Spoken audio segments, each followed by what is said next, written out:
Hello everyone, welcome back to the wonderful channel physics with Nadeem, आपका mentor और teacher. Class 10 CBSE board के लिए यहां पर जो इंपॉर्टेंट पीवाईक्यूज और न्यूमेरिकल्स है लेकर आ गया हूं। इससे पहले मैंने एक चैप्टर का करवा रखा है, दैट इज फॉर लाइट। यहां पर मैं इलेक्ट्रिसिटी और मैग्नेटिक इफेक्ट से जो क्वेश्चंस इंपॉर्टेंट है, इंपॉर्टेंट पीवाईक्यूज और न्यूमेरिकल्स जो कि एक्सपेक्टेड है एग्जाम्स में, इतना कर लेते हैं, that will be sufficient for your last minute preparation. तो शुरू करते हैं, देर नहीं करते। और हाँ, इससे पहले कि मैं शुरू करूं, आप चैनल को सब्सक्राइब कर लें। अगर आप नए हैं तो सब्सक्राइब भी कर लेंगे और मेरे टेलीग्राम ग्रुप को भी ज्वाइन कर लेंगे। वहां पर डिस्कशंस कर सकते हैं, मुझसे आप बातें कर सकते हैं। जो भी प्रॉब्लम होगा आप कमेंट बॉक्स में भी लिखेंगे जरूर। ठीक है, तो शुरू करते हैं। आप किसी भी क्लास में हो, किसी भी ग्रेड में हो, आईसीएसई सीबीएसई बोर्ड के हो, आप सब्सक्राइब करके रखेंगे। बहुत इंफॉर्मेटिव कंटेंट इस चैनल पे आपको मिलती ही रहेंगी। चलो शुरुआत करते हैं। टॉपिक इलेक्ट्रिसिटी और मैग्नेटिक इफेक्ट। सारे क्वेश्चंस को वन बाय वन हम यहां पर समझेंगे। मैं आपको चीजें समझाऊंगा, सारे सवाल सॉल्व नहीं करूंगा, आपको क्वेश्चंस देखना है। अगर आपको सॉल्यूशन चाहिए, कोई प्रॉब्लम है तो आप कमेंट करें या फिर आप टेलीग्राम पर मुझे पिंग करेंगे। चलो आगे बात करते हैं। तो सब फर्स्ट यहां पर पहला क्वेश्चन दे रखा है इलेक्ट्रिसिटी से, which of the following expressions does not represent the electric power of the circuit. देखो, इलेक्ट्रिक पावर की अगर बात करते हैं तो फॉर्मूला देखो, रटना नहीं है अपने को याद रखना है फॉर्मूला। मुझे बताओ पावर का फॉर्मूला क्या होता है। नॉर्मली पावर का आपने पढ़ा होगा ना, मोशन इसमें वर्क डन में पावर पढ़ा होगा, work upon time. Work upon time पढ़ा है ना। अच्छा जरा बताओ, वर्क यानी एनर्जी, वर्क एनर्जी। तो यहां पर हीट एनर्जी का फॉर्मूला आपको आता है क्या? हीट एनर्जी का फॉर्मूला I² RT, ये पढ़ा है आपने ये भी पढ़ा होगा। अगर यहां पे ओम्स लगा दें तो VIT, है ना, potential difference current and time. तो अगर मैं यहां पर VIT लिख दूं, क्योंकि ये वर्क क्या है हमारा, एनर्जी का फॉर्म है, एनर्जी का फॉर्म है ना। Work done energy divide by time करो, टाइम टाइम कैंसिल होकर क्या आएगा वैल्यू हमारे पास, V × I। तो यहीं से पावर का एक फॉर्मूला निकल के आता है, दैट इज VI। ये फॉर्मूला याद रखना। अब इसमें आप ओम्स लॉ यूज कर लो, आप ओम्स लॉ यूज कर लो तो पावर बराबर क्या आ जाएगा, V = क्या होता है, IR। It comes out to be I² R। ठीक है, देखो V = IR। तो अगर यहां पर V की जगह IR यूज कर लो आप, तो I तो I² हो जाएगा। सेकेंडली, अगर यहां पर आप V = I² IR यूज नहीं करके अगर यहां पर ओम्स लगा लो, I बराबर क्या होता है, I बराबर V/R। V/R तो क्या आ जाता है, पावर का फॉर्मूला एक और, V²/R, V²/R। अब जरा नोट कर लो कौन सा है, VI है, बिल्कुल है, बिल्कुल है। क्या यहां I² है, देखो I²R, I²/R नहीं है तो ये गलत हो गया। V²/R है, V²/R पावर का फॉर्मूला, ओके ये भी है। I² है, I²R बिल्कुल है, ओके। अब यहां देख लेना, ऑप्शन गलत है कहीं पे, I²/R नहीं होगा, दोनों ऑप्शन सेम दे रखा है आपको। एक ऑप्शन I²R होना चाहिए, तो ये सही होगा। ठीक है, ये सही होगा, तो ये वाला ऑप्शन आपका गलत हो जाएगा। अब समझ लेना क्या कौन कौन सा हमारे पास फॉर्मूला है। एक फॉर्मूला हमारे पास ये वाला है I²R, दूसरा formula P = V²/R and the third formula P = VI। ये तीन फॉर्मूलाज आपको याद रखने हैं पावर के। क्लियर है, ओम लगा के हमने सॉल्व किया है। आगे बढ़ते हैं, आगे बढ़ते हैं। फॉर्मूला कैसे आया है मैंने वो भी आपको बता रखा है। Resistivity of metallic wire, it's wire not wise, wire, okay, depends on, किस पे डिपेंड करता है, लेंथ पे, शेप पर, थिकनेस पर, नहीं, ये मटेरियल पर डिपेंड करेगा। अगर आपने पढ़ा हो रेजिस्टिविटी का फॉर्मूला, तो रेजिस्टेंस क्या होता है, resistivity length divide by A, and if you find out resistivity here, so resistivity comes out to be, क्या होगा, resistivity it's a constant value जो कि मटेरियल पर डिपेंड करेगा, लेंथ एरिया पर डिपेंड नहीं कर रहा होता है। क्लियर, तो आप सिंपल सा फॉर्मूला छोड़ दें, आप डायरेक्टली याद रखें, इट डिपेंड्स ऑन मटेरियल। सारे मटेरियल की अपनी अपनी मटेरियल डिपेंडेंट होता है, ठीक है, अपनी अपनी रेजिस्टिविटी होती है, वो थिकनेस या एरिया पर डिपेंड नहीं करेगा। तो हमारा आंसर क्या होने वाला है, हमारा आंसर हो जाएगा nature of the material, nature of the material, thickness पर डिपेंड नहीं करता। आप उसे लंबा कर दो या फिर थिक कर दो, कोई फर्क नहीं पड़ेगा। ये इस क्वेश्चन को देखते हैं। A wire of resistance R is cut into 5 equal pieces. These pieces are connected in parallel and the equivalent resistance of the combination are R in the ratio of R/R। Question समझना बहुत important है। देखो यहां पर क्या दे रखा है, हमें समझना है। हमें दे रखा है कि एक वायर है and you cut this wire into 5 equal parts, 1 2 3 4 and 5, 1 2 3 4 5। Total resistance अगर R था ना, पता है एच इंडिविजुअल पार्ट का रेजिस्टेंस क्या होगा, R/5, R2/5, R3/5, basically R/5 ये हो जाएगा। तो आप R/5 R1 R2 लिख के आप क्या लिखोगे, R/5 R/5 R/5 R/5 R/5 and one more 1 2 3 4 5। ठीक है, समझ में आ गया। अगर इनका रेजिस्टेंस आप निकालो equivalent, that is R dash कैसे निकलेगा, R डैश कैसे निकलेगा। अब सारे रेजिस्टेंस आपको पता है, आप यहां पर पैरेलल कॉम्बिनेशन लगा दो। ठीक है, क्योंकि हमने यहां पे पैरेलल में रखा है। पैरेलल कॉम्बिनेशन का फॉर्मूला क्या होता है, 1/R dash is equal to 1/R1 या फिर 1/R/5 प्लस 1/R/5, ठीक है, plus 1/R/5 3 plus 1/R/5 4 plus 1/R/5 5 R/5। चलो अब इसे सॉल्व करोगे तो कितना आ जाएगा, आप डायरेक्टली देखो, ये फॉर्मूला हमारे पास आ जाएगा 1/R डैश 5 5 5 सारे ऊपर चले जाएंगे, it comes out to be 25/R। 25/R हमें क्या निकालना है, R/R डैश, R/R डैश, इसे ऊपर ले जाओ आप, कितना आ रहा है, R/R dash comes out to be 25 is the right answer. Clear है, ऐसे ही सॉल्व करना है, ऐसे ही सॉल्व करना है आपको। आई होप क्लियर है। चलिए जल्दी जल्दी करते जाते हैं, पेन पेपर के साथ रेडी रहेंगे, खुद से भी ट्राई करेंगे। आप कोई भी प्रॉब्लम आ रहा है किसी भी टॉपिक में, आपको लग रहा है यहाँ पर आपको समझ में नहीं आ रहा, आप मुझे कमेंट करके बताएंगे या फिर टेलीग्राम पे पिंग करेंगे, वहां पर हम डिस्कस कर सकते हैं। The resistance of the conductor is R, if its length is double then its new resistance will be. चलो मैं समझा देता हूं, ये आप ट्राई करना। देखो अगर कोई रेजिस्टेंस है R किसी भी कंडक्टर का, लेट्स से यहां पर एक लेंथ है और इसकी रेजिस्टेंस R है, यहां तक क्लियर है। Now if its length is double, अगर इसके लेंथ को आप डबल कर देंगे, पता है क्या होगा, देखो इससे वॉल्यूम से बना सकते हैं आप, सिंपली याद रखो उसका रेडियस हाफ हो जाएगा। आप इसके लेंथ को डबल करोगे, इसका रेडियस हाफ हो जाएगा। If it becomes 2L, it's area of cross section becomes half. यहां तक क्लियर है, area of cross section becomes half. इनका आपको न्यू रेजिस्टेंस निकालना है, तो न्यू रेजिस्टेंस कैसे निकलेगा वो भी समझ लेते हैं। देखो अगर ओरिजिनल रेजिस्टेंस देख लेते हैं, पहला रेजिस्टेंस क्या है, ρL डिवाइड बाई A, ये तो एक्चुअल रेजिस्टेंस है, एक्चुअल रेजिस्टेंस है। चलो अब न्यू रेजिस्टेंस देखते हैं क्या होगा। जो न्यू रेजिस्टेंस निकालोगे ना, वो क्या होगा, रो तो रो रहेगा, L की जगह आप 2L लिखोगे, एरिया की जगह क्या लिखोगे, 1/4। अब जरा देखो क्या होने वाला है, अब इसे सॉल्व करो जरा, अब इसे सॉल्व करो तो 4 ऊपर जाने वाला है, it comes out to be 8 ρL divide by A। और ये वाली जो वैल्यू थी, ये देखो तो ओल्ड रेजिस्टेंस नहीं है क्या, तो हम ये लिख सकते हैं ना कि न्यू रेजिस्टेंस इज 8 टाइम्स, देखो कौन सा ऑप्शन है, 8 टाइम्स ओल्ड रेजिस्टेंस। जो न्यू रेजिस्टेंस है that is 8 times new resistance. Clear है, शॉर्ट में समझाया मैंने, बाकी आप खुद से ट्राई करना इस तरह क्वेश्चन को, कोई प्रॉब्लम नहीं है। यहां पर समझ में आ रही है चीजें, बहुत बढ़िया। आगे बढ़ते हैं, आगे बढ़ते हैं। An electric heater is salted at, oh, it's not salted, is operated, ठीक है, it's operated at 1500 watt.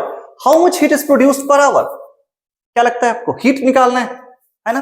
चलो पर आवर पूछा है, हीट पर आवर यानी कि आपको यूनिट पूछा है, एनर्जी पूछी गई है, इलेक्ट्रिकल एनर्जी। और इलेक्ट्रिकल एनर्जी यानी कि हीट एनर्जी का फॉर्मूला क्या होता है, पावर इनटू टाइम। अरे वीआईटी पढ़ा है ना आपने, वो कहां से आता है, वीआई का मतलब तो पावर ही है ना, पावर इनटू टाइम। लेकिन फर्क क्या है, आपको पर आवर निकालना है, तो इस वैल्यू को आप क्या करो, किलो वॉट में ही रख दो। देखो दो तरीका है सॉल्व करने का, यहाँ पे ऑलरेडी वॉट में दे रखा है, आप उसे सेकंड में करके निकाल सकते हो, वो भी सफिशियंट है, ठीक है, आप उसे सेकंड में करके निकाल दोगे। लेकिन मैं यहाँ पे जो बता रहा हूं वो ट्राई करना है। टाइम को क्या होगा, आवर में रखो, ताकि आपको 2-3 चीज क्लियर हो जाए, इसलिए बता रहा हूं। अब यहां पर देखना, इस फॉर्मूले में क्या क्या वैल्यू गिवन है, 1500 वॉट, तो पावर 1500 डिवाइड बाई 1000 करेंगे तब तो किलो वॉट होगा, यानी कि 1.5 किलो वॉट। टाइम कितना है, टाइम है 1 आवर, जरा वैल्यू पुट करो, ये कितना हो जाएगा, 1.5 इंटू 1 आवर, कोई प्रॉब्लम नहीं है। ये कितना आ रहा है, ये आ रहा है किलो वॉट आवर। हमारी एनर्जी कितनी आ गई, 1.5 किलो वॉट आवर। लेकिन हमें तो वैल्यू किसमें फाइंड आउट करनी है, जूल में, जूल में फाइंड आउट करनी है। ठीक है, तो अब क्या करोगे, अब इसे आप मल्टीप्लाई करोगे, पता है कितना होता है किलोवाट में कन्वर्ट करने पर जूल की value, it comes out to be 3.6 into 10 to the power 6 joule. ये वैल्यू याद रखना, हालांकि ये डेरिवेशन सिंपल सा है, आप इसे वॉट में कन्वर्ट कर दो, इसे सेकंड में कन्वर्ट कर दो, इतनी वैल्यू आने वाली है, वॉट सेकंड को हम कहते हैं जूल।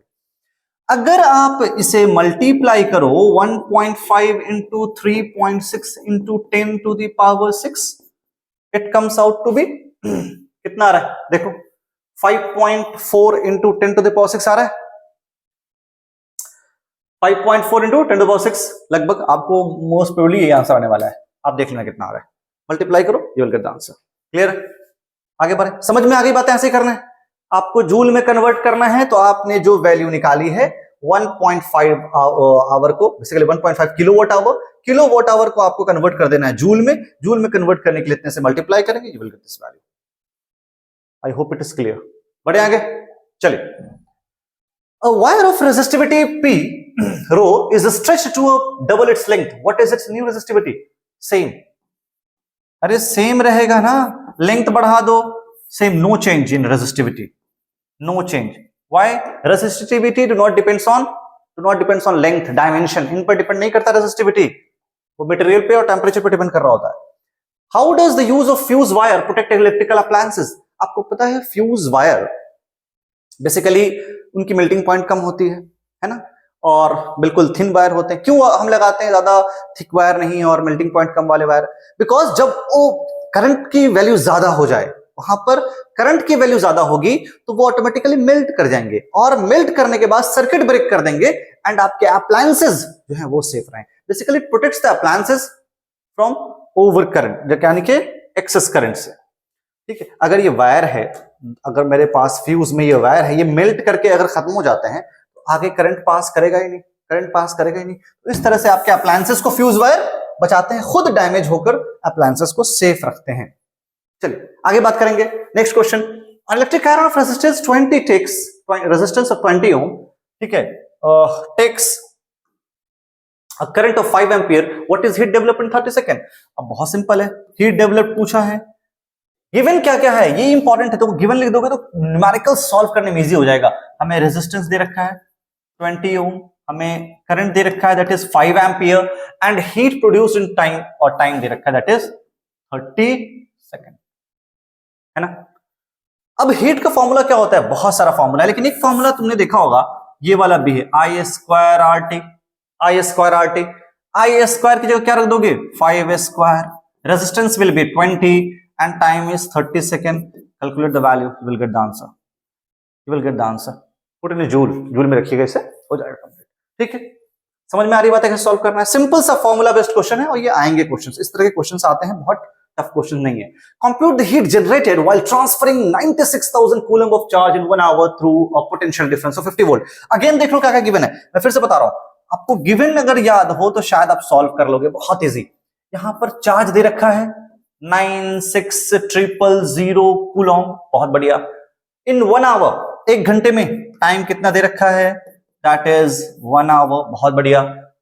पोटेंशियल डिफरेंस V दे रखा है दैट इज 50 वोल्ट। अब जरा सोचो, ऐसा कोई फॉर्मूला है क्या? नहीं है फॉर्मूला, लेकिन हाँ ये फॉर्मूला है। कौन सा फॉर्मूला? ये फॉर्मूला I के साथ कोई फॉर्मूला बनता है, और I बराबर क्या होता है? Q by T.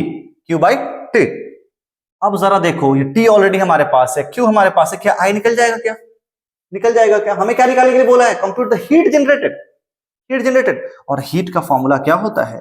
हीट का फॉर्मूला होता है VIT। V पता है, T पता है, I निकल जाएगा क्या आपसे? कैसे निकलेगा? यहां से, ये I यहां से निकालो, पुट कर दो value, you will get the answer. I hope mathematical solution तो करने आता ही होगा आपको, अगर वो नहीं आता तो वो भी बताएंगे आप, ठीक है। लेकिन ये सिंपल सा मैंने बताया टेक्निक कैसे सॉल्व करना है, एक बार गिवन लिख लेंगे ना तो शायद गिवन के बाद आपको चीजें इजीली क्लियर हो जाए। आगे बढ़ते हैं। An electric motor takes 5 ampere from 220 volt line determine the power of motor and energy consumed in 2 hours. Again question simple है, पावर बेस्ड क्वेश्चन है। आपको गिवन लिखना है क्या? करंट दे रखा है, देखो क्या दे रखा है, करंट दे रखा है 5 एम्पियर, 220 वोल्ट, पोटेंशियल डिफरेंस पे वर्क कर रहा है, पावर निकालना है, तो motor energy consumed in 2 hour. पहले आपको पावर निकालना है, फिर आपको क्या निकालना है? आपको हीट एनर्जी निकालना है। टाइम भी दे रखा है क्या? हाँ बिल्कुल टाइम दे रखा है, 2 घंटे तक चलाया है आपने। पावर का फॉर्मूला वी आई, हीट का फॉर्मूला वी आई टी, बस इतना ही। ओके, इतना ही निकाल दीजिएगा हीट एनर्जी। अब एनर्जी कंज्यूम्ड इन 2 आवर निकाला है तो आप कोशिश करो कि जो अपने पावर निकालना है ना उसे किलोवाट आवर में निकालो, एनर्जी किलोवाट आवर में निकाल दो, that will be easy to find out. ठीक है, इलेक्ट्रिक मोटर है, हम इलेक्ट्रिक कंजप्शन की बात कर रहे हैं, तो एक काम करना, आप एनर्जी निकालना है ऐसे पावर इंटू टाइम करके, जो पावर निकालोगे ना पावर इंटू टाइम करके, और पावर को किलोवाट में रखना, आवर को टाइम को आवर में ही रखना। ऑलरेडी आवर में दे रखा है 2 आवर, तो 2 से मल्टीप्लाई करना, पावर जितनी भी वैल्यू आएगी पावर की वी आई करके, you need to convert it into kilowatt. Kilowatt कैसे कन्वर्ट करते हैं? पावर को 1000 से डिवाइड करके। क्लियर है? समझ में आ रही बातें? तो आपकी एनर्जी आ जाएगी इस तरह से निकालोगे, सही है, जूल में आएगी आंसर। यहां पे निकालोगे तो आपको किलोवाट आवर में आएगा, कमर्शियल यूनिट के अंदर। 2 lamps, one rated 100 watt, 220 volt, and the other 60 watt or 220 volt are connected in parallel to the main supply. What electric current is drawn from the line if the supply voltage is 220 volt? देखो, समझ लो पहले क्या करना है। 2 तरीका है solve करने का, एक इजी तरीका सॉल्व करने का बता रहा हूं। अगर यहां पर 2 डिवाइस आपने पैरेलल में लगा रखा है, यहां पर दे रखा है 220 volt and 100 what and 260 what and 220 volt. ठीक है, ठीक है, समझ में आ रही बात है। आपको यहां से I1 निकालना है, यहां से I2 निकालना है। क्लियर है? दोनों को जोड़ दोगे आप टोटल करंट आ जाएगा। या फिर एक तरीका और है कि आप क्या करो, यहां से R निकाल लो, पहले R1 निकाल लो, इसके लिए R2 निकाल लो, है ना। अब R1 R2 से क्या करोगे? टोटल इफेक्टिव रेजिस्टेंस निकाल लोगे, इफेक्टिव रेजिस्टेंस निकाल लोगे, इफेक्टिव रेजिस्टेंस निकाल लोगे। अब इफेक्टिव रेजिस्टेंस कैसे निकलेगा? बहुत बढ़िया, 1 by R dash is equal to 1 by R1 plus 1 by R2। कोई प्रॉब्लम नहीं है। अब जो इफेक्टिव रेजिस्टेंस आएगा वो इस वोल्टेज के साथ मिलकर आई निकाल लोगे, और आई फाइनली क्या होता है? Effective I is equal to V by R, V is 220 volt of course, divide by R dash. यहां तक क्लियर है? कोई प्रॉब्लम नहीं आई सपोज। अब आप सोचोगे सर आर कैसे निकालेंगे?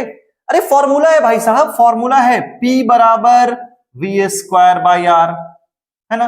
तो यहां से आर निकाल लो, R1 कितना आएगा? V square by P.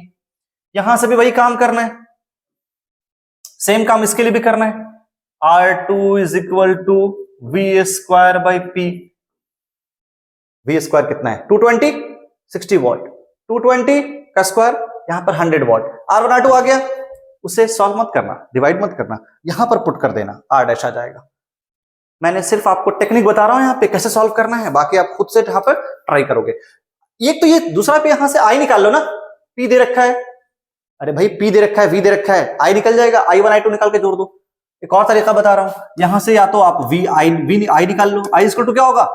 अरे भाई साहब, P is equal to V I होता है, I इज इक्वल टू क्या होगा? P by V, P by V निकाल लो, यहां पे P बाई वी निकाल लो, दोनों को ऐड कर दो, जो इजी लगता है कर दो। मुझे लगता है ये सॉल्व करने में, सॉल्यूशन में इजी होगा, इसलिए आप ये ट्राई करना। ठीक है, आगे बढ़े, एक बार देख लो, अच्छे से देख लो, समझ में आ रही चीजें। नहीं आ रहा है तो कमेंट बॉक्स में करना, मैं आपको सॉल्यूशन बता दूंगा। इलेक्ट्रिक रेजिस्टेंस क्या होता है? Define electric resistance of a conductor. Conductor का इलेक्ट्रिक रेजिस्टेंस मतलब obstruction in the flow of current. किसी भी कंडक्टर के अंदर, देखो किसी भी कंडक्टर के अंदर अगर मेरे पास इलेक्ट्रॉन्स मूव कर रहे हैं, तो वहां पर आयंस होंगे। इतना आसान नहीं होता उनका मूवमेंट, आयंस होंगे, है ना, मॉलिक्यूल्स होंगे, उनसे वो टकराएगा, हिंड्रेंस पैदा होगा फ्लो ऑफ करंट में, रुकावट पैदा होगी, and that obstruction is called resistance. Simple सा डेफिनेशन ऐसे ही देना है आपको, ठीक है। और दूसरा रेजिस्टेंस का डेफिनेशन आप as a constant value ratio of V I दे सकते हो आप, है ना। लेकिन यहां पर रेजिस्टेंस का डेफिनेशन आपको कैसे देना है? इसकी यूनिट लिख देनी है और डिफाइन करोगे, it is the obstruction the flow of current.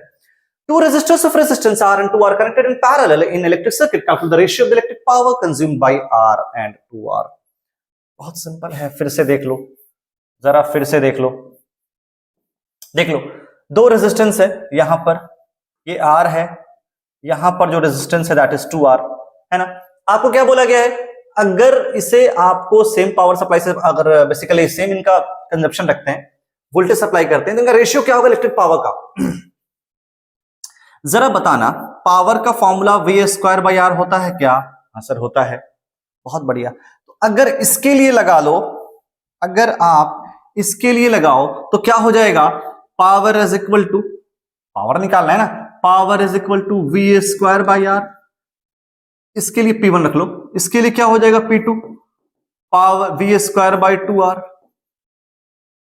कोई दिक्कत नहीं है।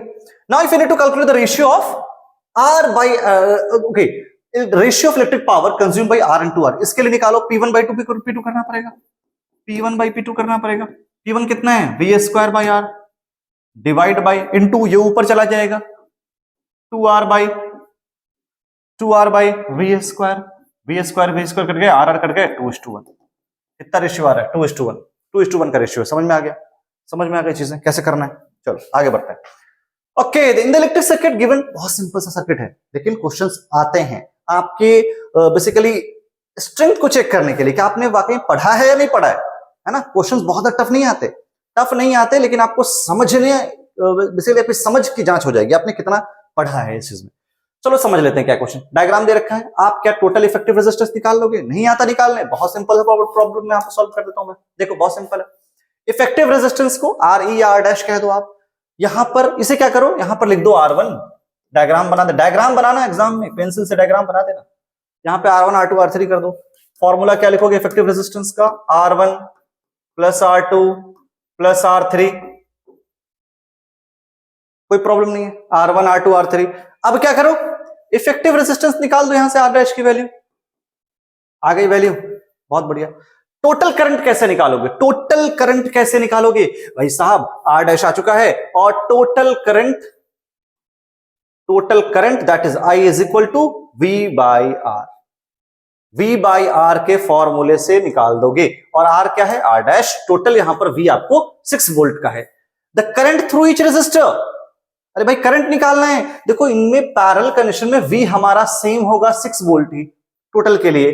तो अगर यहां पर R1 जा रहा है, अच्छे से ध्यान देना, यहां पर I1 है, इस जगह पे I2 है, इस जगह पे I3 है, मेरी बात समझ रहे हो, एक बार दिखा देता हूं आपको, ये 6 वोल्ट ही रहेगा, यहां से करंट I1, यहां से करंट I2, इस तरफ से करंट I3। अब I1 I2 I3 कैसे निकालोगे, R1 ये है आपका, V यही रहेगा, R2 ये है, V यही रहेगा, R3 आपने दे रखा है, V यही रहेगा, I1 I2 I3 निकाल लो, सबको ऐड कर दो, ऐड कर दोगे टोटल इफेक्टिव, टोटल करंट आपको आ जाएगा। मेरी बात समझ में आ रही है। I is equal to V by R, तो V कितना है, 6/2, 6/5, 6/10, एड ऑन, लगभग 4.8 के आसपास आपका आंसर आने वाला है। ठीक है, ऐसे सॉल्व करना है, क्लियर हो गया। चलो बहुत बढ़िया, आगे बढ़ते हैं। चलिए देखते हैं क्वेश्चन क्या दे रखा है यहाँ पे। तो बच्चा क्वेश्चन दे रखा है, household uses, household है जिसमें यूज किया जा रहा है electrical appliances, calculate the electricity bill of the house, घर में कितनी बिल आ रही है बिजली की, वो आपको पता करना है for the month of June. अच्छा देखो यहाँ पे जून मंथ दे रखा है, इस पर गौर करना, मंथ के जून में कितने, बेसिकली कितने डेज होते हैं, जून में कितने डेज होते हैं आपको पता होना चाहिए चीजें। If the cost per unit of electrical energy is RS3, बहुत सिंपल सा, देखो पावर का फॉर्मूला क्या, सॉरी एनर्जी का फॉर्मूला क्या होता है वो आपको पता होना चाहिए। इलेक्ट्रिकल एनर्जी का फॉर्मूला होता है पावर इनटू टाइम। तो कमर्शियल यूनिट में घर की बिजली कितनी खर्च हो रही है, उसको निकालने के लिए आप पावर को किलोवाट में रखोगे, टाइम को आवर के अंदर रखोगे, क्लियर है। तो आपके पास जो किलोवाट आवर वैल्यू आएगी ना, वो क्या होगी, वो 1 यूनिट के बराबर होगी, 1 किलोवाट 1 यूनिट के बराबर। तो मतलब अगर यहां पर 10 किलोवाट आवर आ रहा है तो मतलब 10 यूनिट होगी बिजली, और जितनी यूनिट पर यूनिट का रेट जो है ना, पर यूनिट का जो रेट है उससे टोटल बिजली के एनर्जी को मल्टीप्लाई कर दोगे। लेकिन यहां पर क्या दे रखा है, refrigerator operating for 10 hours each day, ठीक है ना, 2 electrical appliances of it each for 12 hours.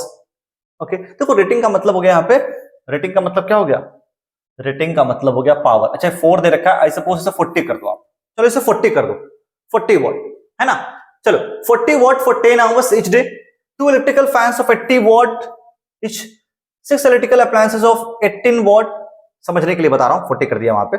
अब यहां पे करना क्या है आपको ना, पावर सबका ऐसे लिखना, देखो फॉर्मूला लिख दे रहा हूं मैं, पावर वन कितना हो गया हमारा, रेफ्रिजरेटर का, एक रेफ्रिजरेटर है इंटू 10 आवर इंटू टाइम 1, ठीक है।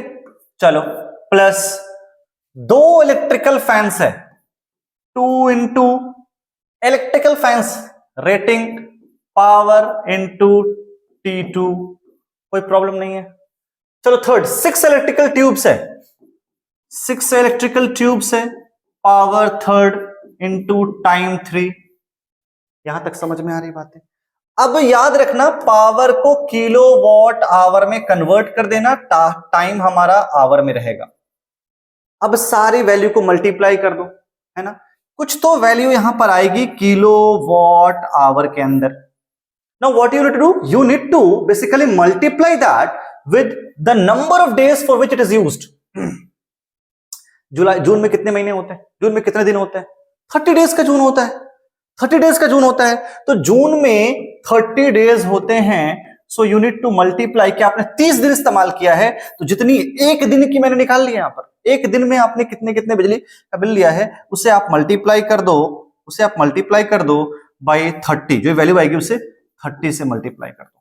इतना ही नहीं, पर यूनिट की, ये तो यूनिट हो गया एक महीने का, अब इस टोटल वैल्यूज को 3 से भी मल्टीप्लाई करो, सिर्फ मल्टीप्लाई करना और कुछ नहीं। जितनी वैल्यू आ गई उसे 30 से मल्टीप्लाई करो, फिर 3 से मल्टीप्लाई कर दो, यानी कि ये पूरा का पूरा इतने यूनिट बिजली हो गई। एक यूनिट की कीमत 3 रुपए है, तो टोटल की कीमत कितनी हो जाएगी, 3 से मल्टीप्लाई करके, बस मल्टीप्लाई तो करना है। ये पावर एनर्जी पहले इसका एनर्जी निकाल लिया, इसका एनर्जी निकाल लिया, इसका एनर्जी निकाल लिया, जितने जितने थे अप्लायंसेस वो भी मल्टीप्लाई करके रख दिया, टोटल एनर्जी आ गई, कितने दिन तक यूज किया, कितने रुपए लगे, मल्टीप्लाई। क्लियर, समझ में आ रही बात है? क्या करना है, सबका इंडिविजुअल निकाल के ऐड कर देना। आई होप आपको समझ में ये चीजें आ गई होंगी, निकालना कैसे है। आगे बात करते हैं ओम्स लॉ। भाई ओम्स लॉ क्या होता है, बहुत सिंपल है, पर ये एग्जाम में क्वेश्चन आते हैं। ओम्स लॉ ये कहता है किसी भी कंडक्टर में एक पर्टिकुलर टेम्परेचर और प्रेशर के अंदर में जो करंट होगा वो डिपेंड करेगा पोटेंशियल डिफरेंस पर। तो इसे आप ऐसे लिख सकते हैं, करंट पोटेंशियल डिफरेंस पर डिपेंड कर रहा है, डायरेक्टली प्रोपोर्शनल होते हैं। यहां से प्रोपोर्शनलिटी की साइन हटाएंगे तो यहां पर कांस्टेंट लगाते हैं, दैट इज आर, तो वैल्यू क्या जाती है, V equal to I R. यही तो ओम्स लॉ है, एट कांस्टेंट टेम्परेचर, टेम्परेचर को वैरी नहीं करना। तो ये ओम्स लॉ हो गया, स्टेटमेंट पूरा लिखोगे आप, यहां पर मैथमेटिकल रिप्रेजेंटेशन दोगे, value of I current flowing through a conductor. अच्छा, यहां पर आई और V का की वैल्यू दे रखी है, you need to plot a graph. कुछ नहीं करना है, कुछ नहीं करना है, आपको एक ग्राफ पुट करना है, या तो आप VI ग्राफ बना दो, ये स्ट्रेट लाइन जाएगा, स्ट्रेट लाइन जाएगा, और इसका स्लोप निकाल दो। स्लोप इस पॉइंट पर या किसी एक पॉइंट पर आप स्लोप निकाल दो। स्लोप क्या होता है, ये पार्टिकुलर V यहां से यहां तक I, आप स्लोप निकाल दोगे V बाई आई, यानी कि Y axis by X axis. किसी यहां पर निकालो, यहां पर निकालो, हर जगह कांस्टेंट आने वाला है। Y axis by X axis, that will be slope, and slope ही आपका रेजिस्टेंस होता है। क्लियर है? इस तरह से आप बना के निकाल दोगे। आगे बढ़े, चलो क्या दे रखा है यहाँ पे, Why is tungsten used almost exclusively for a filament of electric lamps? Filament में क्या यूज करते हैं भाई, उसकी रेजिस्टिविटी ज्यादा होती है, ऑक्सीडाइज नहीं होगा, हाई मेल्टिंग पॉइंट होता है। बात समझ रहे हो, हाई मेल्टिंग पॉइंट होता है, ऑक्सीडाइज नहीं होगा, इसलिए। Why are the conductors of electrical heating devices, bread, toaster, इनको एलॉय से बनाते हैं, एलॉय की रेजिस्टिविटी ज्यादा होती है, सेम आंसर। जल्दी वो आपके जलेंगे नहीं, ऑक्सीडाइज नहीं होंगे, है ना, वहां पे रेजिस्टिविटी उसकी बहुत ज्यादा होगी, और रेजिस्टिविटी जितनी ज्यादा वो इतनी ज्यादा हीट करेंगे, हीट प्रोड्यूस करेंगे। ठीक है, Why is the series arrangement not used for domestic circuit? देखो सीरीज कनेक्शन में क्या होता है, इसका डिसएडवांटेज आपको पढ़ना पड़ेगा कि सीरीज कनेक्शन के अंदर में वोल्टेज आपका डिस्ट्रीब्यूट हो जाता है, वोल्टेज डिस्ट्रीब्यूशन हो जाता है। अब जो बेसिकली जो पावर कंजप्शन है वो कम हो जाएगा, पावर कंजप्शन बोलते हैं, आउटपुट कम हो जाएगा बल्ब का, फैन का। दूसरा, ये एक स्विच से सारे आपके चलेंगे, एक डिवाइस अगर कोई खराब हो गया तो आगे सारे डिवाइसेस खराब हो जाएंगे। घर में तो एक बार ऐसा थोड़ी है कि एक बल्ब एक स्विच ऑन करो, फैन और बल्ब सब ऑन करना है आपको, नहीं ना, फैन अलग कभी चलाना है कभी नहीं चलाना है आपको, कभी भी बल्ब ऑन करने हैं, तो उसके लिए आपको कौन सा प्रेफर करना होगा, प्रेफर करना होगा आपको पैरेलल अरेंजमेंट। ठीक है, why does the resistance of wire very with how, कैसे करता है, देखो resistance area of cross section से कैसे करता है, तो आप जरा देखो, रेजिस्टेंस का फॉर्मूला रो एल बाई होता है क्या। Now you will see resistance is inversely proportional to area। अगर एरिया आप बढ़ा दो रेजिस्टेंस कम हो जाएगा। एरिया ऑफ क्रॉस सेक्शन, देखो एक ये हमारे पास क्रॉस सेक्शन है, इसका ये ए है, और एक दूसरा वायर है जिसका ये वायर है हमारे पास, इनका एरिया ऑफ क्रॉस सेक्शन ज्यादा है तो इसकी रेजिस्टेंस कम हो जाएगी। इसमें रेजिस्टेंस, अगर एरिया ऑफ क्रॉस सेक्शन कम है तो इसकी रेजिस्टेंस बढ़ जाएगी। समझ में आई बात है, समझ में आई बात है, सही है क्या। अरे भाई जितना रास्ता फैला हुआ है, आराम से इलेक्ट्रॉन्स मूव करेंगे, आराम से मूव करेंगे, तो रेजिस्टेंस हुआ ही नहीं ना, रेजिस्टेंस कम हो गया उन पे, ऑब्स्ट्रक्शन कम हुआ उनके ट्रैवल करने पे, they vary inversely. Wire copper aluminium wire usually employed for electrical transmission. यहां पर दूसरी बात है, रेजिस्टिविटी कम होती है उनकी, है ना, उनकी रेजिस्टिविटी कम होती है, इसलिए इस्तेमाल करते हैं कॉपर एल्यूमिनियम। और यहां पर यह भी लिखना है कि थोड़े से वो आपके इफेक्टिव, कॉस्ट इफेक्टिव भी हो जाते हैं, इकोनॉमिकल भी रहते हैं। नाउ अब हम शुरू करने जा रहे हैं मैग्नेटिक इफेक्ट से कुछ क्वेश्चंस। शुरुआत करते हैं, सारे क्वेश्चंस को मैं यहां पर दिखाऊंगा आपको, कुछ कुछ इंपॉर्टेंट क्वेश्चंस मैं समझाऊंगा भी, आप देखते चलेंगे क्या क्वेश्चन है। Magnetic field lines determine, magnetic field lines क्या डिटरमाइन करता है बच्चा? अगर किसी वायर में एक पॉइंट पर आपको मैग्नेटिक फील्ड पता करना हो तो ये जो मैग्नेटिक फील्ड होता है ये क्या बताता है? ये स्ट्रेंथ बताएगा। और क्या बता रहा है? आपको डायरेक्शन बताता है कि किस डायरेक्शन में मैग्नेटिक फील्ड है। एक आप यहां पर बार मैग्नेट देखते हो, नॉर्थ पोल से साउथ पोल की तरफ हमारे पास सारे मैग्नेटिक फील्ड होते हैं। ये डायरेक्शन ऑफ मैग्नेटिक फील्ड भी बता रहा है ना, डायरेक्शन बता रहा है। और क्या बता रहा है? स्ट्रेंथ, यहां पर ज्यादा होते हैं स्ट्रेंथ पोल्स के पास, जैसे जैसे दूर जाएंगे स्ट्रेंथ आपकी कम होती जाएगी मैग्नेटिक फील्ड की, समझ रहे हो? तो क्या बताएगा ये? Both the direction and the relative strength of the magnetic field. Clear है? आगे बढ़े, आगे बढ़ते हैं, चलो। अ पॉजिटिवली चार्ज पार्टिकल से अल्फा पार्टिकल, देखो अल्फा पार्टिकल क्या होते हैं? ये जो अल्फा पार्टिकल होते हैं ना, ये पॉजिटिव पार्टिकल होते हैं, ठीक है? क्या है वो सब बाद में बात करेंगे, पॉजिटिव होते हैं। प्रोजेक्टेड टुवर्ड्स वेस्ट, चलो इसके में समझ लेते हैं। और डिफ्लेक्टेड टुवर्ड नॉर्थ बाय अ मैग्नेटिक फील्ड।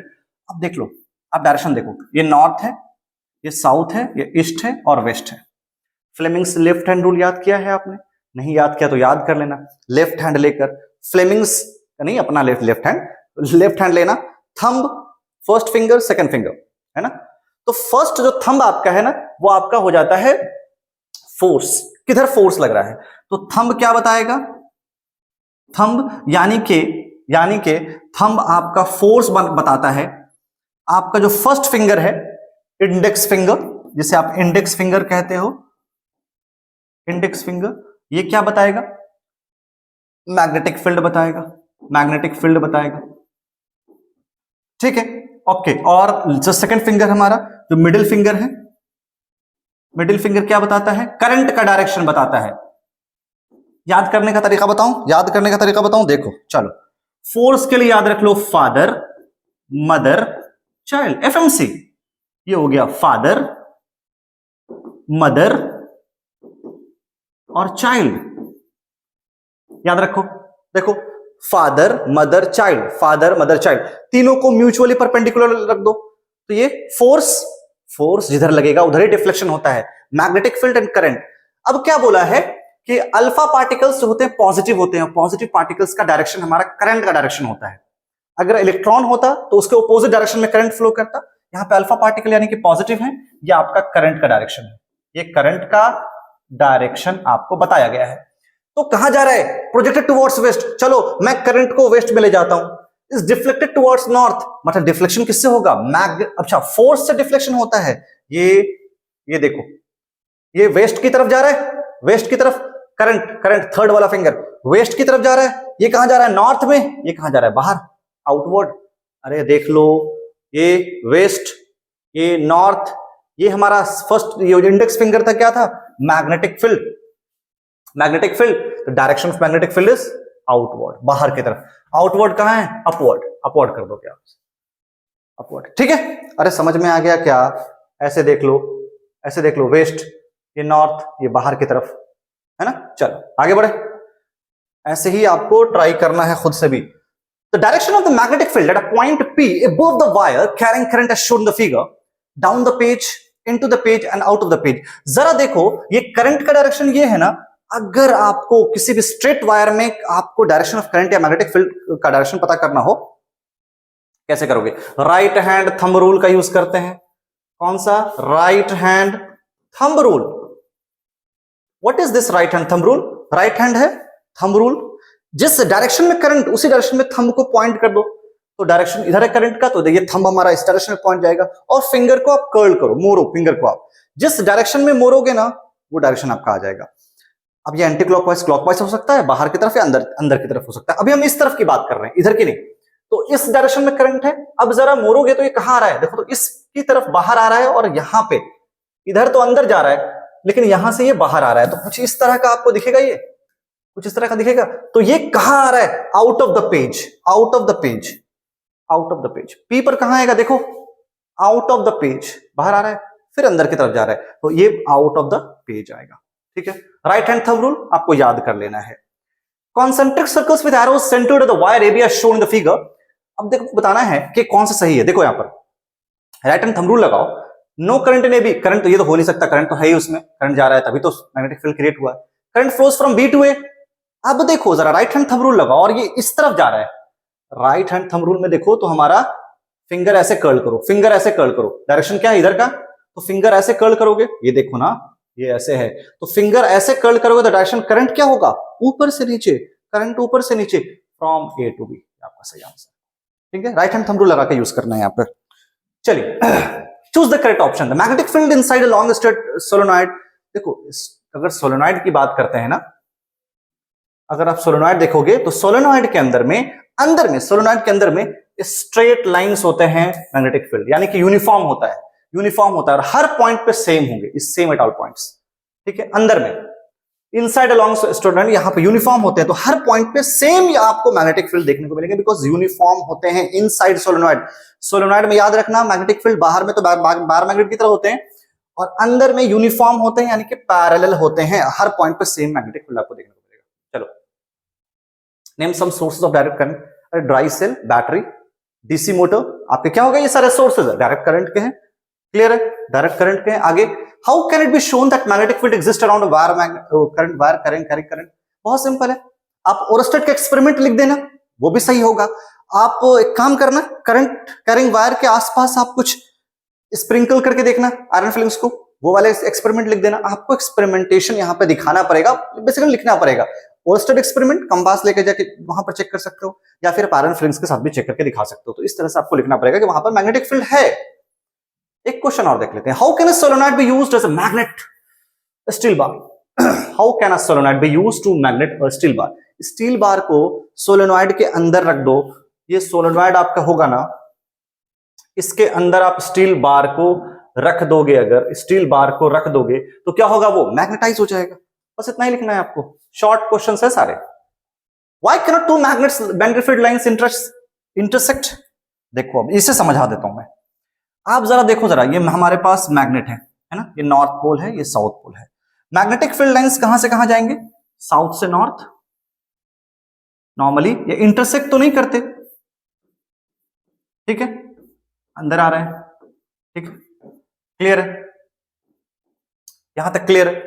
साउथ से नॉर्थ से साउथ जा रहा है, नॉर्थ से साउथ जा रहा है। लेकिन एक बात समझो जरा एक बात समझो, ठीक है, ये अंदर की तरफ जा रहा है, वो मैंने दिखाया है, ठीक है। अब यहां पे समझना आप मेरी बात कि मैग्नेटिक फील्ड लाइंस जो होंगे, मैग्नेटिक फील्ड लाइंस होंगे, ये इंटरसेक्ट क्यों नहीं करते, ये आपस में कट क्यों नहीं जाते। देखो हर मैग्नेटिक फील्ड लाइंस क्या बताता है, डायरेक्शन। इस पर टेंजेंट डालोगे ना, वो डायरेक्शन बताएगा, वो डायरेक्शन बताएगा। तो अगर ये मैग्नेटिक फील्ड लाइंस आपस में इंटरसेक्ट कर जाते, तो क्या इस पॉइंट पर अगर टेंजेंट ड्रॉ करोगे तो एक टेंजेंट इस तरफ नहीं जाएगा और एक टेंजेंट आपका इस पॉइंट पे नहीं जाएगा। दो डायरेक्शन पॉसिबल है क्या, दो डायरेक्शन पॉसिबल है मैग्नेटिक फील्ड लाइन का, नॉट पॉसिबल, नॉट पॉसिबल। तो इसलिए वो इंटरसेक्ट नहीं करते, because at every point it show the direction, if they intersect two direction would be there which is not possible, that's why वो intersect नहीं करते। आप डायरेक्शन देके अगर डायग्राम से बना दोगे ज्यादा इंपॉर्टेंट होगा, आप बढ़िया होगा। Give the factors that affect. मजा आ रहा है, मजा आ रहा है तो चैनल को लाइक करके जाना, सब्सक्राइब कर लेना, बहुत सारे ऐसे इंफॉर्मेटिव कंटेंट आपको मिलते रहेंगे, किसी भी क्लासेस में आप हो तो चैनल को सब्सक्राइब कर लेना। Give the factors that affect the strength of a magnetic field at a point due to straight current conductor carrying current. बहुत सिंपल है, देखो एक वायर है, अब यहां पर मैग्नेटिक फील्ड की डायग्राम बना के दिखाओ। देखो इस पॉइंट पे मैं बना के दिखाता हूं, तो कॉन्सेंट्रिक सर्कल्स के फॉर्म में होंगे। जितना जितना परपेंडिकुलरली आप परपेंडिकुलरली दूर जाओगे, ये दूर जाओगे, डिस्टेंस आप दूर जाओगे, आपकी मैग्नेटिक स्ट्रेंथ घटेगी, आपकी मैग्नेटिक फील्ड की स्ट्रेंथ घटेगी। बी का मतलब मैग्नेटिक फील्ड, मैग्नेटिक फील्ड की स्ट्रेंथ घटेगी, दूर जाते जाओगे घटती जाएगी। करंट का स्ट्रेंथ बढ़ा दोगे तो इसकी स्ट्रेंथ बढ़ जाएगी, पास आओगे डिस्टेंस कम कर दो, क्लोज आओ तो स्ट्रेंथ आपकी बढ़ जाएगी। यही बोला गया है ना, जिस पर डिपेंड कर रहा है, करंट पर डिपेंड करेगा और इसके डिस्टेंस पर, परपेंडिकुलर डिस्टेंस पर डिपेंड कर रहा होगा वायर से। क्या डिपेंड करेगा कि आपकी मैग्नेटिक फील्ड की स्ट्रेंथ क्या होगी, ठीक। मैग्नेटिक फील्ड की स्ट्रेंथ डिस्टेंस पर डिपेंड करेगा, डिस्टेंस और करंट, दो चीजों पर डिपेंड करेगा। करंट बढ़ा दोगे तो मैग्नेटिक फील्ड स्ट्रेंथ बढ़ेगी, डिस्टेंस बढ़ा दोगे तो घटेगी। ठीक, डिस्टेंस बढ़ा दोगे बढ़ा दोगे तो घटेगी। चलो, why do we connect a fuse with live wire with और विद न्यूट्रल वायर? कहां कनेक्ट करते हैं? फ्यूज को लाइव से कनेक्ट करते हैं। करंट लाइव में होता है, न्यूट्रल में करंट नहीं होता है। ठीक है, ये सब सिंपल सिंपल क्वेश्चन है, आप लोग देख लेना। If the frequency of AC is 50 hertz then how many times it is changing its direction. देखो फ्रीक्वेंसी और देखोगे एसी करंट का, तो एक समझा देता हूं एग्जांपल से। अगर एक बार वो बेसिकली पूरा सर्कुलेशन करता है, फ्रीक्वेंसी करता है अपना, ऑसिलेट करता है, तो दो बार डायरेक्शन चेंज करता है। एक बार ये, एक बार ये, आगे गया पीछे आया, इस तरह से। तो अगर उसने 50 टाइम्स एक सेकंड में किया है, 50 टाइम्स किया है, तो बता दो कि उसने कितनी बार डायरेक्शन चेंज किया होगा। अरे एक बार, एक दो बार करता है एक ऑसिलेशन में, उसने 50 हर्ट्ज का फ्रीक्वेंसी है, तो 100 टाइम्स करेगा ना। 50 into 2 100 टाइम्स, 100 टाइम्स, 100 एक बार 50 बार बना के देखो, 1 2 3 ऐसे बराबर 50 बार बना के देखोगे ना, तो हर बार वो 1 2 3 4 काउंट करोगे तो वो 100 टाइम्स अपने डायरेक्शन को प्लस माइनस चेंज करेगा। क्लियर है? ये थ्योरेटिकली मैं सब समझा रहा हूं आपको ताकि समझ में आया। How can you say that the magnetic field is uniform inside the solenoid? कैसे बता सकते हो? पैरेलल होते हैं। मैग्नेटिक फील्ड कैसे होते हैं? पैरेलल होते हैं। And if it is parallel it is uniform, है ना? वो पैरेलल होंगे और हर पॉइंट पे मैग्नेटिक फील्ड का स्ट्रेंथ आपको सेम मिलेगा। ठीक है, सोलेनॉइड में ये मैंने पहले भी बता रखा है। State two properties of magnetic field, magnetic lines of forces, they never intersect. ठीक है, दे नेवर इंटरसेक्ट। जहां पे बहुत ज्यादा मैग्नेटिक फील्ड लाइंस होंगे वहां पे स्ट्रेंथ भी ज्यादा होगी। अगर बहुत ज्यादा मैग्नेटिक फील्ड लाइंस जहां पर हैं, जैसे यहां पर पोल्स के पास, वहां पर स्ट्रेंथ ज्यादा होगी। दूर जाएंगे पोल से, कम हो जाएगी। ये सारे लिखने हैं आपको। It originates from north pole and moves at south pole outside the bar magnet. इस तरह से आपको लिखने हैं मैग्नेटिक लाइंस ऑफ फोर्सेस के बारे में। Draw magnetic field lines around a bar magnet, give one point of difference between uniform and non uniform. देखो बार मैग्नेट तो आप बता दोगे, जैसे मैंने बना के भी दिखाया है, लेकिन डिफरेंस कैसे बताओगे? यूनिफॉर्म का मतलब हो गया कि वो पैरेलल नहीं है, है ना? नॉन यूनिफॉर्म का मतलब हो गया पैरेलल है। यूनिफॉर्म का मतलब क्या हो गया? वो बिल्कुल पैरेलल है, जैसे सोलेनॉइड में होता है। और नॉन यूनिफॉर्म में क्या होंगे? वो पैरेलल नहीं होंगे, पैरेलल नहीं होंगे। मेरी बात समझ में आई? बात, मैग्नेटिक फील्ड लाइंस पैरेलल नहीं होंगे। Name and state the rule used to determine the direction of the magnetic field produced around a straight current carrying wire. Simple. आप इसमें क्या लिखोगे? चलो क्वेश्चन आगे बढ़ते हैं हम थोड़ा। Okay, wait a second. चलो, कौन सा रूल है? Right hand thumb rule. मैंने बताया है अगर स्ट्रेट वायर है, करंट फ्लो कर रहा है, तो किसी जगह पे आपको निकालना है तो कौन सा रूल यूज करते हो? अरे बता दो, right hand thumb rule. Right hand thumb rule, ठीक है, right hand thumb rule. Straight wire में right hand thumb rule use करोगे। आपको जो भी कंडक्टर उसमें right hand thumb rule use होता है। आप फोर्स पता करने के लिए क्या यूज करते हो? Left, Fleming's left hand rule, है ना? फ्लेमिंग्स का left hand rule. What is electromagnet? अरे भाई, इलेक्ट्रिक करंट से जो मैग्नेट हमने बनाया electromagnet. Solenoid is electromagnet. Simple. कहां यूज करते हो? हेवी हेवी लोड उठाने के लिए, गाड़ियों को उठाने के लिए, कचरा उठाने के लिए, जो लोहे का कचरा होता है, आयरन की, जहां पे बहुत डंपिंग होती है आयरन की, वहां बड़ी बड़ी गाड़ियों को उठाने के लिए, लिफ्ट करने के लिए यूज करते हैं इलेक्ट्रोमैग्नेट, है ना? इलेक्ट्रोमैग्नेट का यूज और कहां होता है? सोचो, इलेक्ट्रोमैग्नेट का यूज कहां होता है? बताओ। इलेक्ट्रिक बेल में यूज कर लेते हो ना। Why does the bulk of iron filings stick to the ends of a bar magnet and not to its center? देखो सेंटर पर मैग्नेटिक फील्ड की स्ट्रेंथ कम हो जाती है, उसके पोल्स एंड पर ज्यादा होती है। That's why they get stick to the ends only. ज्यादातर वो एंड पर स्टिक करते हैं बिकॉज वहां पर स्ट्रेंथ ज्यादा होती है। आउटसाइड में, बाहर की तरफ थोड़ी स्ट्रेंथ कम हो जाती है। यही सारी चीजें लिखनी है। Electrical appliances like electric press, toaster, fans are connected to electric mains through 3-pin plug. अरे 3-pin प्लग में क्या होता है? एक लाइव, अगर 3-pin प्लग आपने देखा हो, उसमें एक आपको लाइव, न्यूट्रल और अर्थ होता है। और अर्थिंग क्या करता है?